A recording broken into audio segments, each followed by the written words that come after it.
going on there in the Olympics. Let's focus a little bit more on India's crisis as well. Bloomberg Intelligence still sees a gradual economic recovery in 2022 despite its crippling COVID crisis. Let's get more now from our Asia Financial senior analyst Diksha Gera with the latest. So Diksha, first tell us a little bit more of the differences. What's the impact of this wave and how is it going to be different from what we saw last year? Yeah, hi Yvonne. There are a few things this time which are different from the first wave. So let me start with what's better this time around. Firstly, businesses are better prepared for operations continuity. They've learned how to operate better in lockdown conditions.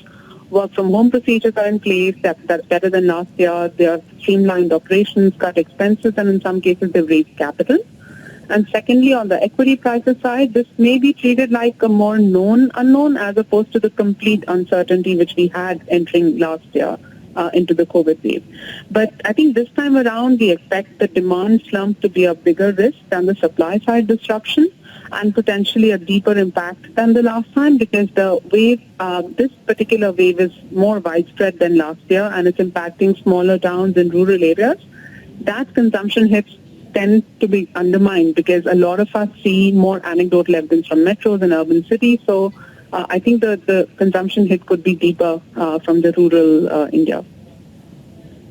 Diksha, talk to us about the sectors which are likely to be impacted the most. How will they get impacted? So our team expects the usual suspects, which is consumer discretionary, smartphones, auto, etc., to see weaker recordings for the fiscal first quarter. Cement demand may take a substantial hit, but then we expect it to rebound quickly in the second half, which we saw last year as well. We've also flagged a few sectors which have impact beyond the domestic companies and industry. So say, for example, precious metals.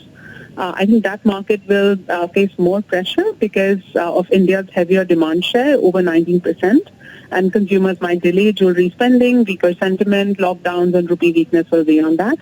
Also, Australian and Indonesian miners may suffer because India's coal imports could drop by 10-11% due to this COVID wave. And Diksha, let's bring it back to your expertise, which is Asian financials. Growth is certainly one issue, but an economic slowdown poses the most risk to banks from loan defaults. How are the banks' positions on the asset quality front? So you're right, asset quality has been the key earnings driver for banks over the past few years, and the latest financials recordings were very strong. They suggest that the larger private banks like ICICI, HDFC Bank, etc., and SBI, all of them are quite well positioned to defend their earnings from loan defaults. So their contingent provisioning from fiscal 2021, it was quite healthy. They have 60 to 90% coverage ratios. Restructured loans were under 2%. So basically, the banks had made cushions last year to prepare for the bad rainy days. But the default rates last year were quite low and quite healthy and lower than initially anticipated. So, which is what is very positive for us getting into this new wave. And if you look at like SBI's latest information that they shared, their collection efficiency is still 95 to 96%.